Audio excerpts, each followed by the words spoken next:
Tänään me maistellaan Interrede.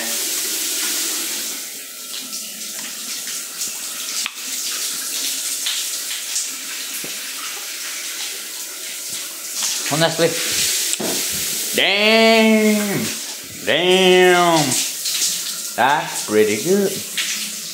Tää on niinku se Summer Edition, mut siinä on vaan vähän toisen makuinen niinku maku.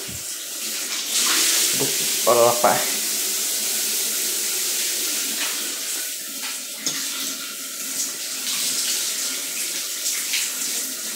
Tää on niinku se, mutta saa applen maku.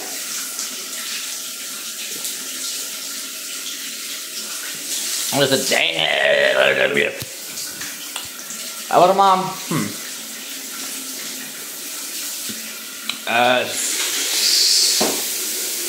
7,7 otot tehnyt. Aika hyvä.